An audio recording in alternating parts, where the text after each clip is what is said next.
Good afternoon, everybody. Welcome to this edition of Real Talk here on Shelbyville Now. I am David Thomas. This is Bo Gill. Hello, hello. We're here to talk about some topics that's taking place here in Bedford County in this area. Yes. And Bo, to start with, we want to thank our sponsors, North Star Services out of Nashville. Right. They can clean up a mess. They can clean up a mess, fire damage, mold, water damage, frozen smoke pipes, damage. Smoke damage. They are. You tear it up, they can fix it. That's right. And they are like a remediation service, and they serve the entire Middle Tennessee. So we want y'all to reach out to them if you need them. Yeah, let's hear from them. We're going to come back and we're going to dive into a couple of interesting topics for today. Water, fire, or mold damage. Call North Star Services, Nashville's local non-franchise restoration pros. We respond 24/7 to stop damage fast, handle drying and cleanup, and manage repairs start to finish. As a licensed general contractor with 20-plus years experience, we coordinate directly with your insurance and offer free estimates, serving all of Middle Tennessee, including Bedford County. Restore today. Rebuild with confidence. Call 615-203-9573. All righty. Thanks for North Star Services as a sponsor. We appreciate them. We appreciate all our sponsors here at Shelbyville Now. We're going to talk today about something that just happened. Are we not coming through there, Josh? This is where our audio is always fun. Our main technician chimes in to help us out. Hold on here. Let's see. Man hats. Yes. Let's look at this.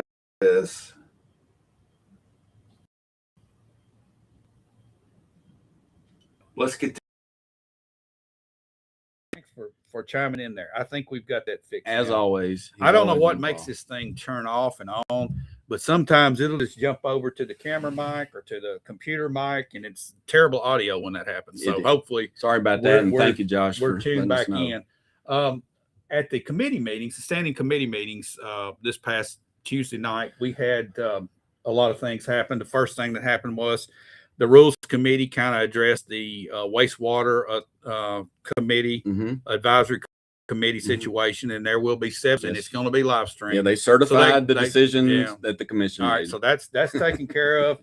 Also, in the Planning Commission, Commissioner Anita Epperson brought up a motion, and I happen to agree with it, that the Planning Commission and the BZA be live stream. And so now we know that those two are, as well as what. It remains to see what Josh is able to put together with this, and if he needs extra help, the commission's going to have to get that in there. But this one committee we know for sure is going to be live, talking about moving it to the main courtroom, right, to where we're having our commission meetings. It would make sense, and have it on the same night as another meeting. Josh and them will work out all the statistics on that, and they'll get it out running. But it's good to be more informed.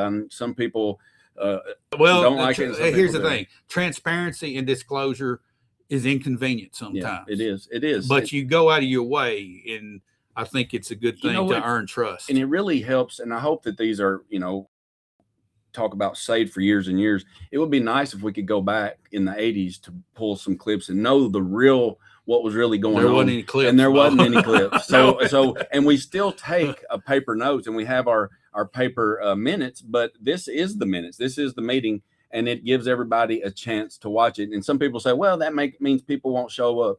Well, that's right. So they're still showing up. They're showing up, and it's just it's hard to get used to different kind of way they're showing up. So, well, honestly, the room the other night I think was pretty full, wasn't it? It was very full. It was probably almost packed. You probably had 25, 30 other people watching online, and that's going to grow. I'm going to try my best to share the link so people will know that this is taking place, because a lot of people lose track of what the schedule's like. And they've got an important job. This is not just a button we push. It is. Josh. Yeah, that's right. It is. See, I push that button and the mic. Josh knows it's just one button, and you push one button. He laid it out clear that I know I couldn't do it if I stepped up. Well, there's a lot of technology. First of all, you got to have a stable internet connection that's high speed. It's got enough upload speed to handle all this stuff. Your mics have got to be in sync with everything. And you got a lot of mics. Your latency is an issue too, Yeah. because if our mic and our audio and our audio and our video gets out of sync, we're going to look like some of those old Japanese Godzilla movies. We're not going. It'd be just like we're sounding now without Josh Blevins' input there. You need somebody. Yeah. So the technology we have, and we have the manpower to do it to an extent. If we need additional help or pay overtime or whatever it is, they've got transparency costs a little bit. And he mentioned they got hourly employees that they could probably get in. So, but that's worked out. That's water over. We'll say that. All right. So I'm anxious to see how this committee functions and how they advise our planning commission. Yeah, and we'll just wait till the next meeting. But there was another big announcement at that same meeting, and that was Commissioner Greg Vitt will no longer be running or seek re-election. Yeah, no seeking. He mentioned that he had served for 50 years in some type of capacity, local. I think he said federal and maybe some state. Thanks for the years of service there, but he has said that he will not seek re-election for his office in the second district, for the second district, in the district. Second district. Who knows the future? But we do know that he will not seek re-election for the second district in Bedford County. All right. One that came up, our very own Josh Blevins and Eric Maddox been working on this tax-free situation for senior citizens, people that are ages 65 and older that earn under a certain amount of income. There's two different thresholds, and we're going to let them talk about it and update it, to have a freeze put on property taxes of those people that are on a fixed income like that. Let me just say first that this is a wonderful idea. This is a great idea. This is something that should be there. There's several people in our community, and we love them all, but you got veterans, you've got elderly, and you've got the young.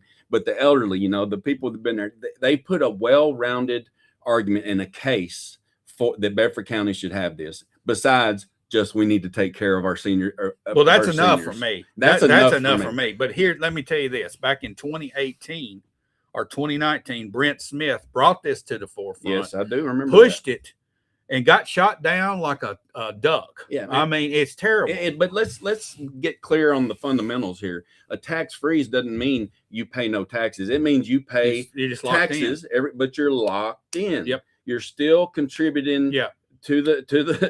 To the pot, so you're paying what you're paying today. That's what you're going to continue to pay. I think the value in this is that you can set a budget and you can know exactly what your property taxes are going to be, instead of the way they here lately been increasing quite a bit that are almost making people lose their house. Like Councilman Blevins said the other night, he had talked to a lady that might be, taxed out of her house, no fault of her own, just that, taxes. Well, some of these ladies, especially that have lost their husbands, that were left with maybe 50, 60, 70 acres out in the country in their home, they're teetering on whether or not they're going to have to sell off property to pay their property taxes.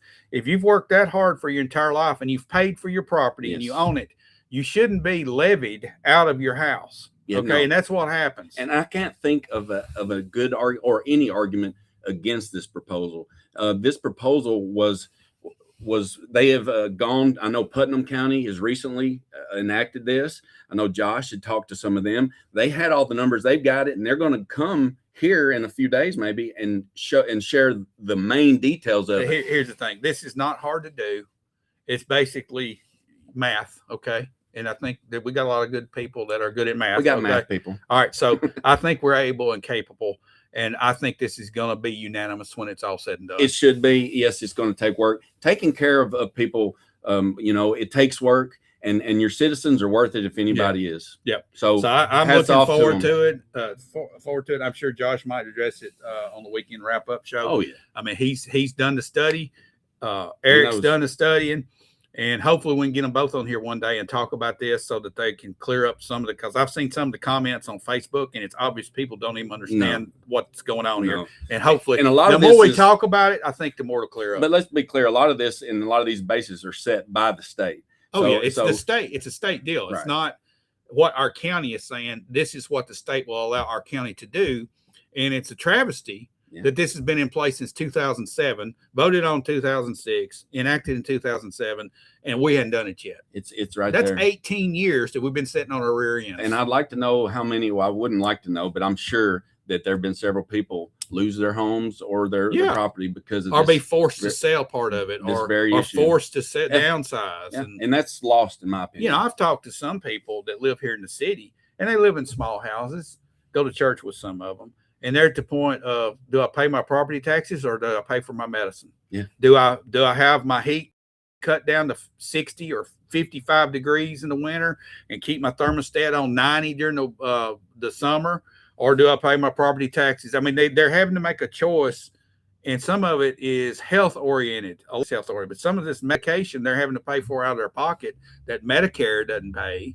That's right. They've got to deal with it, and they're juggling stuff. You know, you hit on something, how interesting it is that we've been allowed to do this as a state since 2007, but there's not many people taking part of it. 27 counties.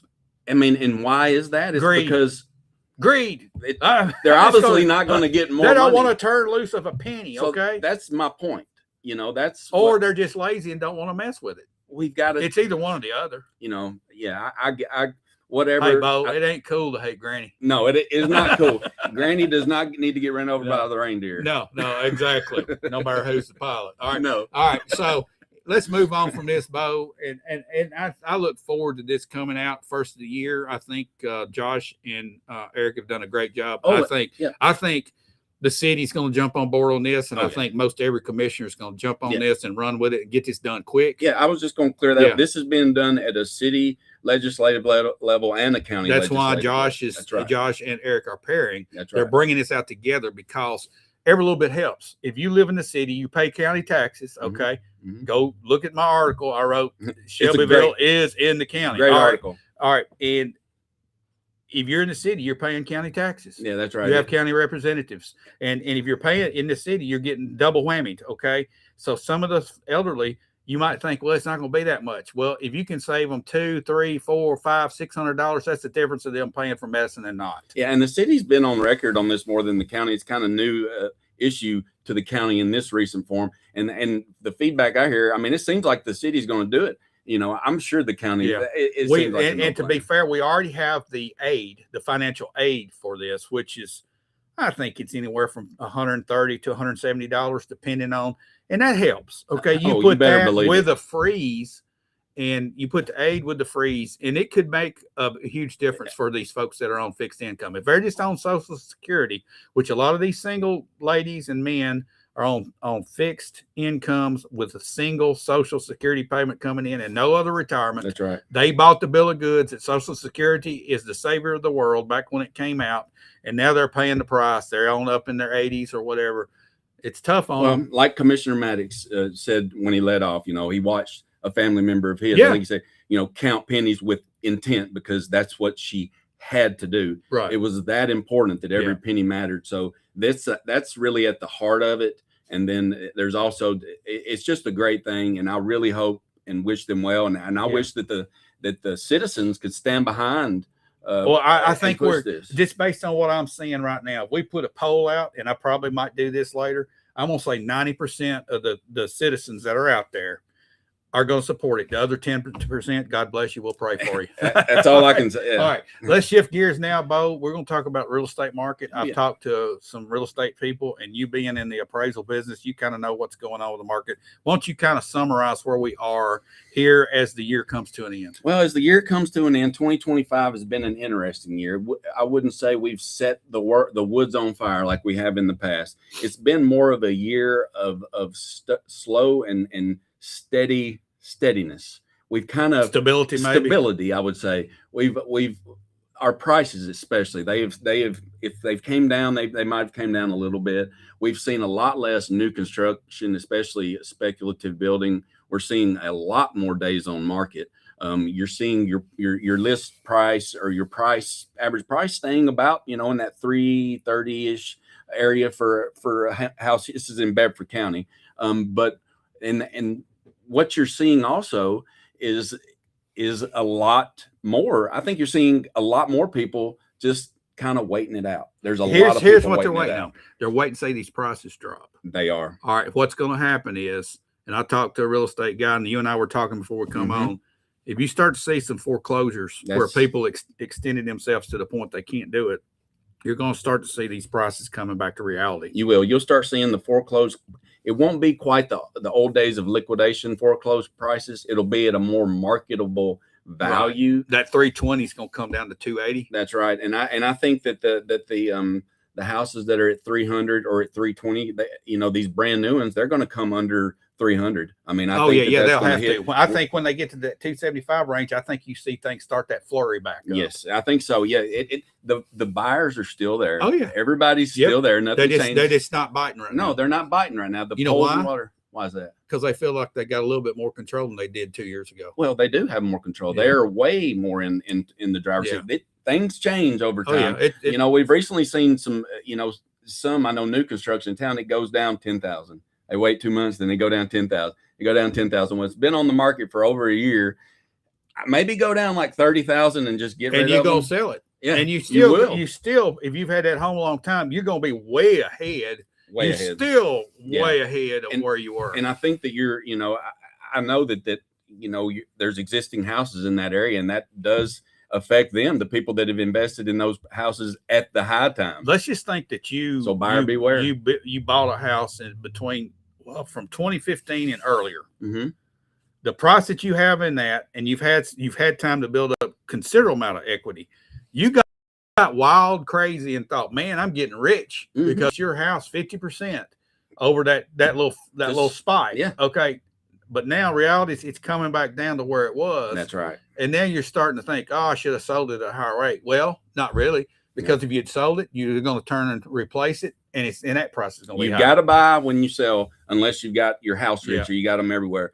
You're exactly right. If you sold at that highest peak, then you're going to have to buy in that highest peak, and that's not ideal.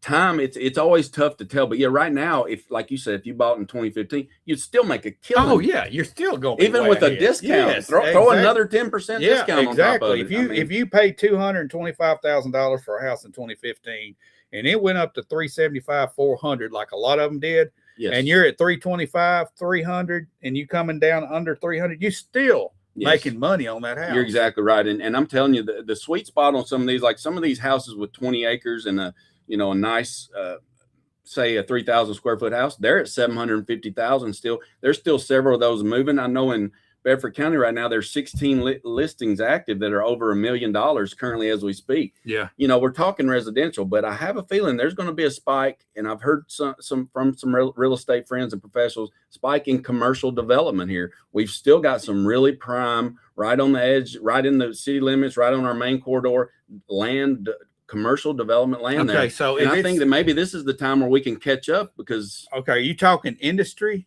I'm talking more of a retail, I think. All right, I would love to see more industry. I haven't heard. I'm thinking more of a retail, which is hard for me to see, but it's also hard for me to see 5 coffee houses. So I don't know. I just talk. To be honest with you, I've talked to a few people in retail over this Christmas shopping season since Black Friday till now. It's flat. Yeah. It's really flat. Yeah, it is. I think it's that way everywhere. It is. And gas at 220, I saw. What's that? That's a lot of world events, but I think also demand has come down a little bit. Yeah, I think you're right. I do think you're right. I think less people are getting out. But back to the housing situation here in Bedford County, historically, we are well better than we have ever been as far as prices are.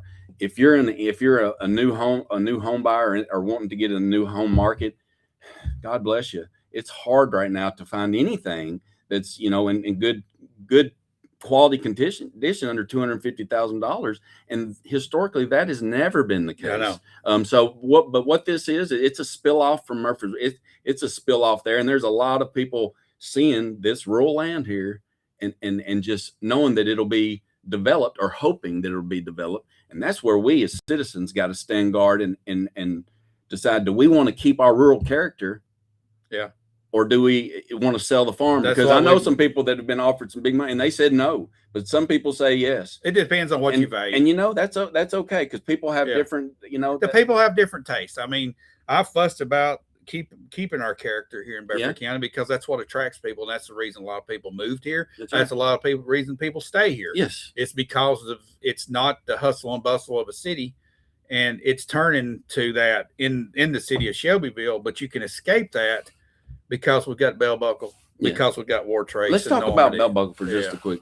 Bell Buckle, I've been doing this for 20 years now. I trained for a few years before that, so 20 plus years. Bell Buckle is the market of all markets. It is very hard to compare. It's very hard as an appraiser to do appraisal work there because underwriters and lenders, they don't understand that market. Why does this little town have so much value? The houses there, the old ones, the new ones, they've kept their value. They're most of the houses are in great condition. And they're limited too. That's it, because there is a limit. It's a supply and demand deal. There have been some big annexation and subdivision plans in the past that have been stopped because they did want all of that. They did want this. They want to keep the character of Bell Buckle. And so when you keep the character of Bell Buckle and you keep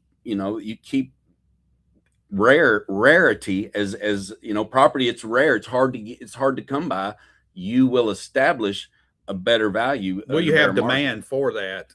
Yes, you do. You have demand and the supply is small, so your prices are that's high. right. And a lot of times when I do those old houses there, I have to compare them to Murfreesboro because the older houses in Shelbyville don't compare. It's just and it's different than War Trace. It is. It's strange, but Bell Buckle has held the anchor, and it'll continue to be that area.